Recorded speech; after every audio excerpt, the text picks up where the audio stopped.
स्वागत है आपका ओम कक्षा कुंडली के इस यूट्यूब चैनल में। इस वीडियो में हम डिस्कस करेंगे कक्षा 9 की एक्सरसाइज 12.2 जो त्रिभुज का क्षेत्रफल निकालने पर आधारित है। और त्रिभुज का क्षेत्रफल भी जो है ऐसी अवस्था में जब उसकी तीनों भुजाएं दी हों, और जब किसी त्रिभुज की तीनों भुजाएं दी हों तो उसका क्षेत्रफल जो हम हीरोन फार्मूला या हीरो सूत्र से ही निकाल सकते हैं। तो ये हीरोन फार्मूला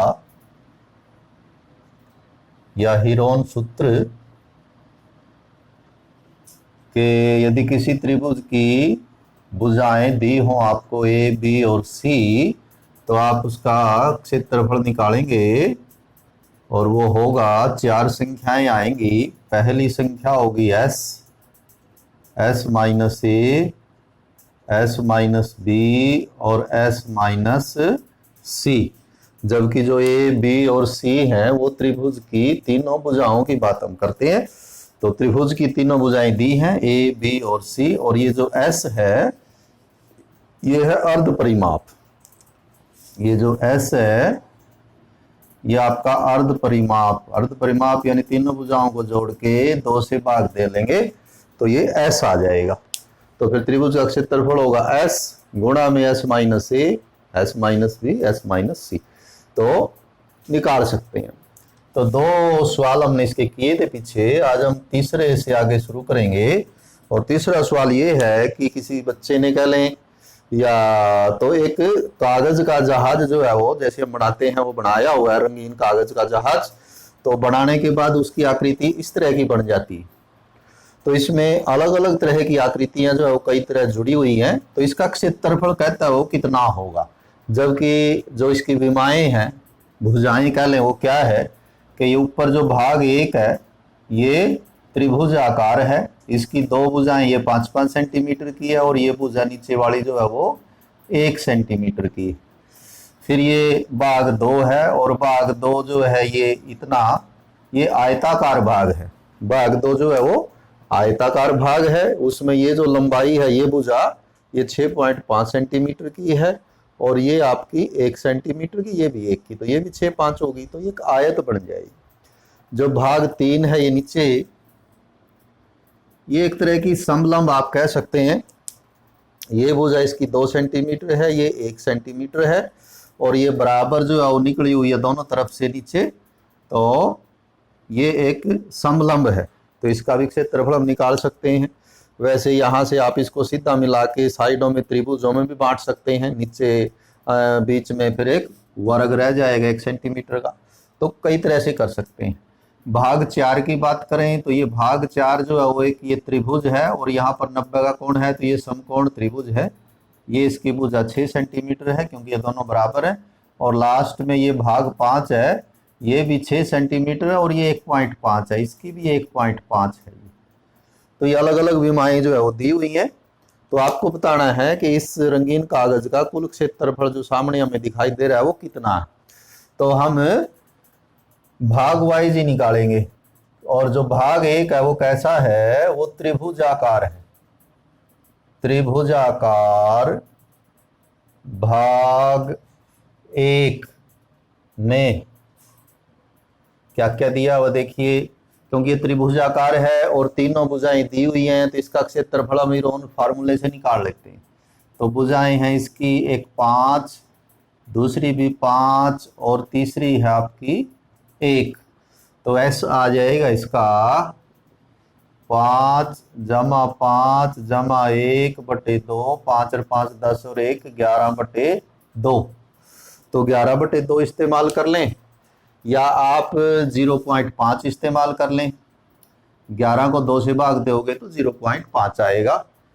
तो इसलिए भाग 1 का क्षेत्रफल, क्योंकि भाग 1 जो है वो त्रिभुजाकार है और तीनों भुजाएं दी हुई हैं, तो हम हीरोन फार्मूला लगा लेते हैं। एस माइनस ए जो है वो 5 है और S माइनस बी भी 5 है और S माइनस सी जो है वो 1 है। और ये बच जाएगा हमारा S तो है 11/2 और गुणा यहाँ 5/1 करके इसका आप लघुत्तम लेंगे 2, तो 2 पंजे 10 हो जाएगा, 11 में से 10 गए तो ये आपका 1/2 बचेगा। ये आगे वाला भी यही है तो ये भी 1/2 बचेगा। और ये 11/2 माइनस 1, 1 को 1/1 कर लेंगे, लघुत्तम 2 आएगा, 2 एकम 2, तो 11 में से 2 गए, 9/2 बचेगा। और 9/2 का मतलब क्या हुआ, बराबर गुणा कर लें सभी को, 11 में 99 और नीचे हो जाएगा तो 16, तो ये 99/16।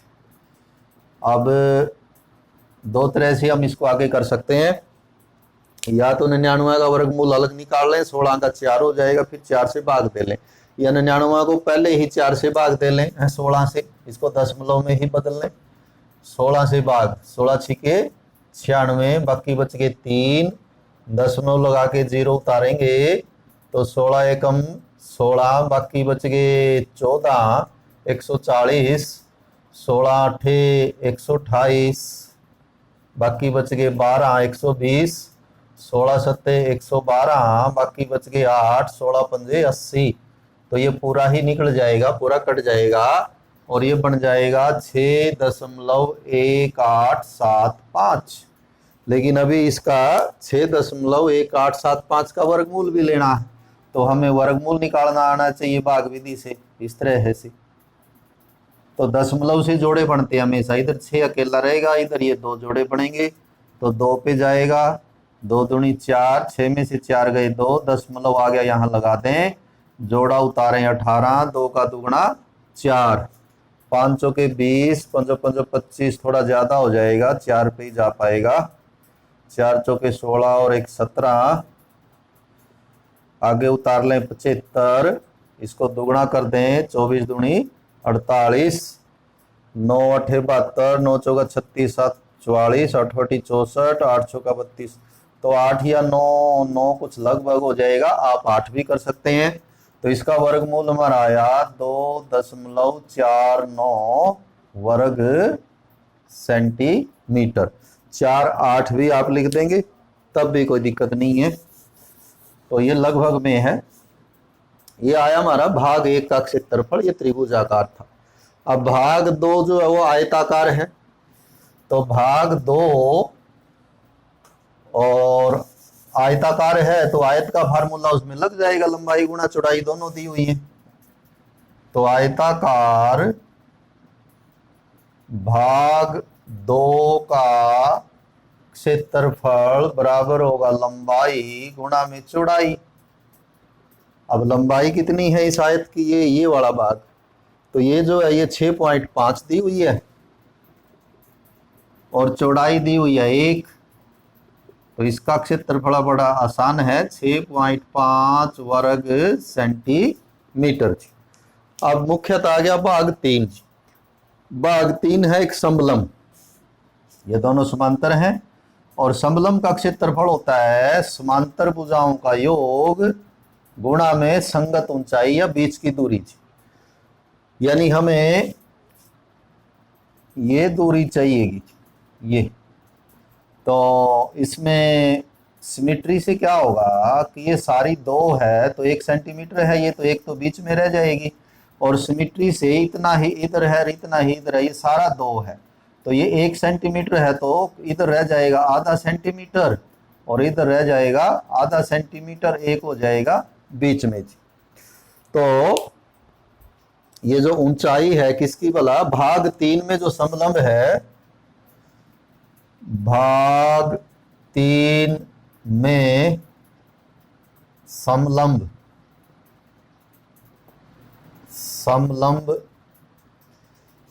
की समांतर भुजाएं बराबर होंगी, वो तो दी हुई हैं। समांतर भुजाएं तो हैं, समांतर भुजा का मतलब ये और ये, तो ये 2 है ये 1 है, तो 2 सेंटीमीटर और 1 सेंटीमीटर। तो लेकिन क्षेत्रफल के लिए हमें इनके बीच की दूरी चाहिए। समलंब की समांतर भुजाओं के बीच की दूरी, ये इसमें मुख्य भाग है कि वो कैसे निकलेगी। तो दरअसल ये एक समकोण त्रिभुज बनेगी, ये है इनके बीच की दूरी, ये निकालेंगे हम, ये 0.5 है और ये जो है उस मिट्टी से वो भी क्या होगी 1 सेंटीमीटर तो ये 1, ये 0.5, तो ये कितनी होगी जी? तो इसमें हम पाइथागोरस थ्योरम लगा सकते हैं, कर्ण का वर्ग माइनस आधार का वर्ग और फिर उसका वर्गमूल। तो ये होगा 1 का वर्ग माइनस 0.5 का वर्ग और उसका वर्गमूल। तो ये 1, ये 0.5 कहाँ से आई कि ये सारी 2 थी, एक बीच में रह जाएगी और आधा सेंटीमीटर इधर आधा सेंटीमीटर, तो इधर से भी निकाल सकते थे हम। तो देखिए 1 का वर्ग 1 और 0.5 का वर्ग 0.5 गुणा 0.5, 5 5 25, तो 0.25 और ये आ जाएगा आपका 1 में से 0.25 घटाएंगे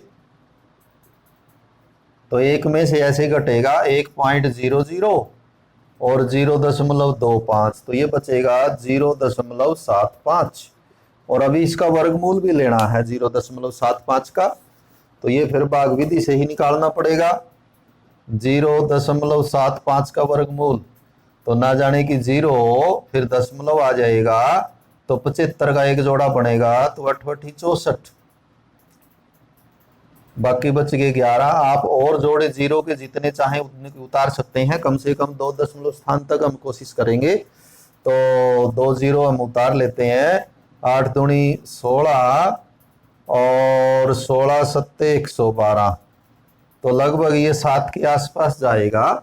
तो इसका वर्गमूल जो है वो 0.87 सेंटीमीटर के आसपास जो है वो आएगा। तो ये समांतर भुजाओं के बीच की धुरी होगी। तो इसलिए भाग 3 का क्षेत्रफल कितना हुआ? भाग 3 का क्षेत्रफल बराबर होगा समांतर भुजाओं का योग, ये फार्मूला है समलंब के क्षेत्रफल का, समांतर भुजाओं का योग बटे 2 गुणा में बीच की दूरी जो अभी अभी हमने निकाली थी। और यदि हम ये लगाएं तो समांतर भुजाएं एक 2 है एक 1 है, तो 2 जमा 1 बटे 2 और गुणा में आ जाएगा 0.87, यानी ये जब हो जाएगा हमारा 2 और 1 3 गुणा में 0.87 बटे 2। तो आगे आप या तो दशमलव हटा लें, लेकिन वो टाइम कंज्यूमिंग हो जाएगा, समय ज्यादा लगेगा। 3 से गुणा ही कर लेते हैं इसको, 3 सत्ते 21, 3 अठे 24, 2 26, दशमलव आएगा 2 के बाद, तो यहाँ आ जाएगा और बटे में 2। अब इसको 2 से भाग देना आसान है, 2 तिया 6, आगे दशमलव आ गया, आगे 2 उतारेंगे, 2 एकम 2, फिर 1 उतारेंगे, ना जाने की 0, फिर 0 लगा सकते हैं आप, 2 पंजे 10, तो 3 दशमलव ये उल्टा लिख दिया, 3 सत्ते 21, 3 अठे 24, 2 26, ये 2 ऊपर आएगा 6 नीचे जी, तो ये आएगा हमारा 2 एकम 2, आगे दशमलव आ जाएगा, 2 तिया 6, फिर 1 उतारेंगे तो ना जाने की 0, तो 1.305 वर्ग सेंटीमीटर, ये हुआ हमारा भाग 3, ये जो नीचे वाला है सारा। अब रह जाएगा भाग 4 और भाग 5, दोनों एक जैसे हैं, दोनों की भुजाएं ये त्रिभुजाकार हैं और त्रिभुज भी समकोण है, तो समकोण त्रिभुज होने के कारण हीरो सूत्र लगाना जरूरी भी नहीं, ना हम लगा पाएंगे क्योंकि ये भुजा नहीं थी। तो 90 का कोण है ये, तो इनमें एक आधार हो जाएगा एक लंब, तो दूसरा फार्मूला लगा लेंगे 1/2 गुणा आधार गुणा लंब, तो ये आधार ये लंब हो जाएगा या ये आधार ये लंब हो जाएगा। तो फिर हम लिखेंगे भाग 4 व भाग 5, भाग 5 का क्षेत्रफल, और ये कैसे भाग है दोनों, आप इसकी आकृति लिख सकते हैं त्रिभुजाकार, तो ये क्षेत्रफल आएगा 1/2 गुणा आधार गुणा में लंब, तो 1/2 गुणा में आधार, जैसे हमने चलिए 6 ले लिया तो लंब हो जाएगा 1.5, 6 गुणा 1.5, तो 2 से काटेंगे 6 को, 2 तिया 6 और 3 को गुणा करेंगे 1.5 से, 3 पंजे 15, 3 एकम 3 और 1 4, 4.5 वर्ग सेंटीमीटर। फिर क्या करेंगे, इसलिए अब ये सारे का क्षेत्रफल अभी तो हमने अलग अलग निकाला, 1 का, 2 का, 3 का, 4 का, 5 का, हमें कुल बताना है। तो जहाज का कुल क्षेत्रफल आखिरी में लिखें, कागज का लिख लें या जहाज का लिख लें। इसलिए कागज का कुल क्षेत्रफल बराबर, ये पांचों भागों का जोड़ेंगे। भाग एक का हमने निकाला था, त्रिभुजाकार भाग एक का ये है 2.49, जमा में भाग दो का ये था 6.5, तो 0 लगा सकते हैं आप, यहाँ जोड़ने में हमें आसानी रहेगी। भाग 3 का हमने ये निकाला था 1.305, अब क्योंकि और एक स्थान बढ़ गया तो आप यहाँ 0 लगा सकते हैं इस तरह से। और भाग 4.5, तो यहाँ 0 0 कर सकते हैं। और भाग 5 का भी इतना ही है क्योंकि ये दोनों भाग बराबर हैं, तो ये हो जाएगा भाग 5। तो इनको जोड़ेंगे, 5 9 4 5 9 3 12 और 10 22, 2 और 2 4 6 10, तो ये आया 19.295।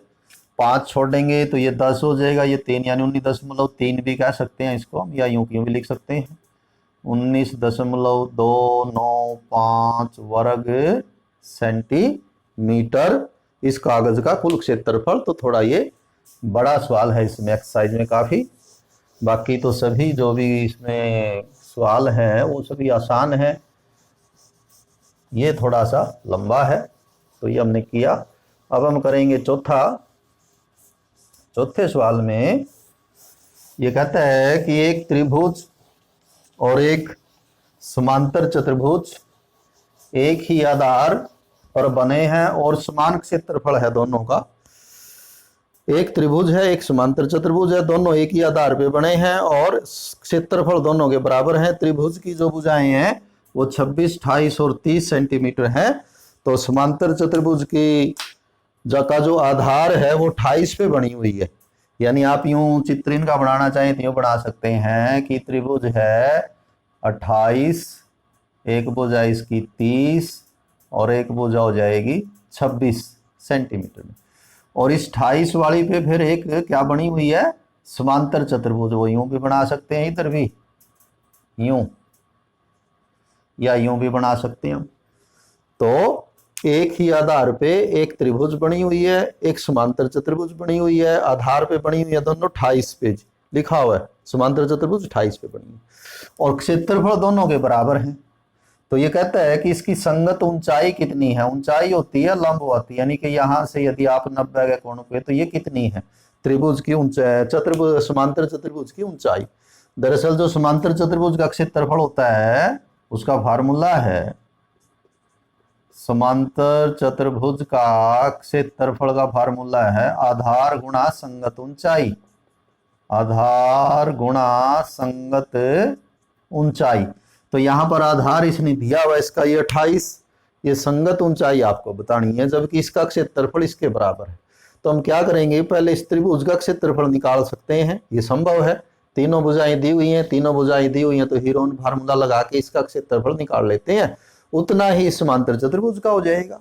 अब समांतर चतुर्भुज का क्षेत्रफल हमारे पास आ जाएगा और वो होता है आधार गुणा संगत ऊंचाई। अब आधार दिया हुआ 28, तो वहां से फिर संगत ऊंचाई हम निकाल सकते हैं।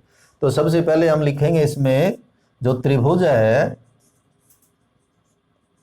त्रिभुज में जो भुजाएं हैं ए, बी और सी वो है 26, 28 और 30। इसका क्षेत्रफल निकालना है तो पहले अर्ध परिमाप S निकालेंगे, 26, 28, 30 बटे 2, तो 26, 28, 54 और 30 84 बटे 2, 84 को 2 से भाग देंगे तो ये आएगा आपका 42।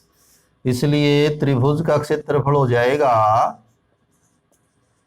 त्रिभुज का क्षेत्रफल बराबर हो जाएगा हीरो सूत्र से S यानी 42, S माइनस ए होगी आपकी 26, S माइनस बी होगी 28 और S माइनस सी हो गई जी 30। तो देखिए कितनी संख्याएं बची, एक संख्या होगी 42, 42 में से 26 घटाएं तो 16, 42 में से 28 घटाएंगे तो 14 और 30 घटाएंगे तो 12 जी। अब या तो इनको गुणा करके वर्गमूल निकाल लें, वो थोड़ा सा लंबा पड़ेगा हमें, या क्या करें कि इनके गुणनखंड कर लें, दो दो में से एक एक रह जाएगा तो वर्गमूल निकल जाएगा। जैसे ये 14 है तो 42 को भी लिख देते हैं, 14 तिया 42, 2 14 हो जाएंगे उससे, 14 तिये 42। अच्छा जो 16 है इसको लिख दें 4 गुणा 4, ये 14 ऐसे ही रखें। अब यहाँ एक 3 है तो एक 3 यहाँ से निकाल लेते हैं 12 में से, तो 3 चौके 12 और 4 को लिख देते हैं 2 गुणा 2 जी, 3 दूनी 6, 6 दूनी 12। तो ये हमने गुणनखंड लिख दिए इसके। 42 को लिखा 14 तिये 42, 16 को लिखा 4 गुणा 4, 14 को ऐसे ही रखा क्योंकि एक 14 हमारे पास पहले से है, और 12 को लिखा 3 दूनी 6, 6 दूनी 12। अब इससे क्या होगा कि ये 14 जो आपके 2 हो गए तो इनमें से एक 14 रह जाएगा, 3 भी आपके 2 हो गए तो एक 3 रह जाएगा, 4 भी जो है वो 2 हो गए तो एक 4 रह जाएगा, और ये 2 जो है 2 हैं तो एक 2 रह जाएगा। और 2 चौके 8 तिया 24, चौके 96, 24 और 9, 2 चौके 8, 8 तिया 24, 24 चौके 96, 80 लगे 9, 24 एकम 24 और 9 33, 336 वर्ग सेंटीमीटर आया क्षेत्रफल किसका बोला? त्रिभुज का जी। उतना ही क्षेत्रफल फिर समांतर चतुर्भुज का होगा, इसलिए समांतर चतुर्भुज का क्षेत्रफल बराबर होगा, समांतर चतुर्भुज का क्षेत्रफल भी होगा 336 वर्ग सेंटीमीटर। और जो समांतर चतुर्भुज है उसका जो आधार है वो है 28 सेंटीमीटर दिया हुआ है। तो समांतर चतुर्भुज की संगत ऊंचाई कैसे आएगी? संगत ऊंचाई जो कि आपको निकालनी है इसमें, तो वो यहाँ इस फार्मूले से आ जाएगी कि जो क्षेत्रफल है वो आधार गुणा संगत ऊंचाई है। तो यदि आपको संगत ऊंचाई निकालनी हो तो आधार इधर ले आए, अब आधार इधर गुणा में है तो इधर आके भाग में हो जाएगा। तो क्या फार्मूला बन जाएगा भला ये कि संगत ऊंचाई बराबर होगा क्षेत्रफल बटे आधार। अब क्षेत्रफल तो है जी 336 और आधार है 28, 7 पे काटते हैं या 4 पे काट लें, 4 सत्ते 28, 4 अठे 32, 1 4 चौके 16। अब 7 पे फिर काटें, 7 एकम 7, 1 बचेगा, 7 दूनी 14, तो यह आ जाएगा आपका 12 सेंटीमीटर। लास्ट अंतिम हमारा उत्तर है ये कि जो समांतर चतुर्भुज है उसमें ये जो संगत ऊंचाई है ये 12 सेंटीमीटर होगी। तो अच्छा सवाल है, आसान है, पर त्रिभुज का एक क्षेत्रफल निकालना है सिर्फ हीरो सूत्र से, वही क्षेत्रफल हमारा समांतर चतुर्भुज का हो जाएगा। तो और अब हम करेंगे 5वां सवाल। वो कहता है कि एक सम चतुर्भुज का मतलब जिसकी चारों भुजाएं बराबर हों ऐसी चतुर्भुज। तो एक सम चतुर्भुज आकार का घास का खेत है जिसकी प्रत्येक भुजा है 30 मीटर। तो सम चतुर्भुज आकार जिसकी चारों भुजाएं जो है वो समान है, ऐसा खेत हम ले सकते हैं। 30 मीटर की इसकी ये चारों भुजाएं हैं खेत की, और इसका जो बड़ा विकर्ण है वो 48 मीटर का है। अब इसके दो विकर्ण हैं, एक विकर्ण तो ये हुआ, ये तो छोटा होगा, और एक विकर्ण ये हुआ, तो ये आपका बड़ा हुआ 48 मीटर। तो इसमें 18 गायों के चरने के लिए पर्याप्त घास है। तो हमें ये बताना है कि यदि 18 गाय के लिए के हिस्से में ये बांटना है सारा इसका क्षेत्रफल, तो एक गाय के हिस्से में कितना आएगा। तो पहले हम निकालते हैं इसका कुल क्षेत्रफल कितना है, फिर उसको 18 से भाग दे देंगे तो एक गाय का आ जाएगा। अब ये क्षेत्रफल कैसे निकाला जाए वो देखें। समचतुर्भुज का तो कोई ऐसा फार्मूला इसमें नहीं आंकड़े दिए कि वो लगा लें सीधा, लेकिन हम देखते हैं कि ये सारी समचतुर्भुज जो है वो दो त्रिभुजों में बंट जाती है। एक त्रिभुज नीचे है जिसकी भुजाएं 30, 30 और 48 हैं, एक त्रिभुज ऊपर है जिसकी भुजाएं 30, 30 और 48 हैं। तो इसका मतलब तो ये हुआ भुजाएं भी बराबर है इनके, एक का क्षेत्रफल निकालेंगे दूसरी का भी उतना ही आएगा, तो और जल्दी हो जाएगा। तो इसका ये हमारा पांचवा, तो माना ए बी सी डी समचतुर्भुजाकार खेत है, तो हमें इसका क्षेत्रफल निकालना है। तो इसको त्रिभुजों की सहायता से निकालेंगे। त्रिभुज ए बी सी, या दूसरी का भी साथ ही निकाल देते हैं, ए सी डी, दोनों बराबर हैं क्योंकि भुजाएं इनके बराबर हैं, तो एक को ए मान लेते हैं 30, चलिए बी भी 30 30 30 30 30 और सी मान लेते हैं हम 48। तो ऐसा हो जाएगा ए जमा बी जमा सी बटे 2, 30 और 30 60, 60 और 48 हो गया जी आपका 108। तो 108 बटे 2, 2 पे काटेंगे तो ये आ जाएगा हमारा एस जो है वो 54। इसलिए चाहे त्रिभुज ए बी सी कहें या फिर त्रिभुज ए सी डी, दोनों का ही निकल आएगा, तो वो क्षेत्रफल बराबर होगा वर्गमूल एस, यानी 54 S minus A 54 minus 30, S minus B 54 minus 30 और S minus C 54 minus 48। A जो है वो 30, बी भी 30 और सी जो है वो 48। तो ये आंकड़े आए कुल मिला के 54, 54 में से 30 गए 24 और ये भी 24 और गुणा में 6। तो इसमें क्या है कि वर्गमूल निकालना है, तो गुणनखंड ये 24 तो 2 हो गए हमारे, तो इसको तो छेड़ने की जरूरत ही नहीं, इनमें से तो एक रह जाएगा। बात रहेगी 54 की और 6 की, क्योंकि ये 6 है तो यहाँ 9 6 का 54 कर देते हैं तो एक 6 आ जाएगा, और जो 9 है उसको 3 गुणा 3 लिख देंगे, तो जो 54 है केवल इसको बदलेंगे हम, 3 तिया 9, 9 छिके 54, बाकी सभी संख्याएं ऐसे ही रखें। तो कितना निकलेगा, ये जो 2 3 है इनमें से एक 3 रह जाएगा, और ये जो 2 6 है इनमें से एक 6 रह जाएगा, और ये जो 24 है एक आपका 24 रह जाएगा, और 3 छिके 18 चौके 72, 18 दूनी 36 और 7 43 वर्ग मीटर।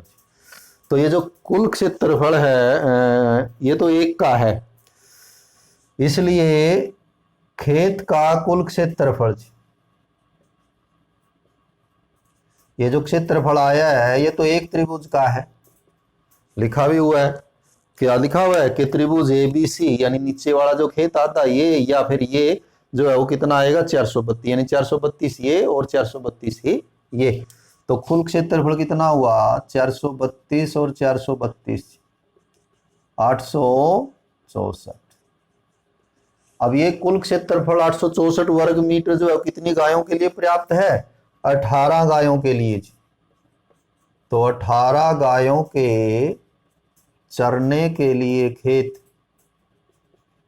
कितना है, वो है आपका 864 वर्ग मीटर। तो एक गाय के हिस्से में कितना आएगा, तो 18 से भाग कर देंगे इसको, 864 बटे 18, 9 पे काटें, 9 दूनी 18, निम्नी 81, बाकी बच गए 5, 54, 9 छिका 54, और फिर 2 से 96 काटेंगे 48, और उत्तर आ जाएगा हमारा 48 वर्ग मीटर। यानी कि एक गाय के हिस्से में जो क्षेत्र आएगा खेत का चरने के लिए वो आएगा 48 वर्ग मीटर। तो इस वीडियो में यही 3 सवाल हम करेंगे, बाकी बचे हुए जो अगले वीडियो में देखेंगे। Have a nice day.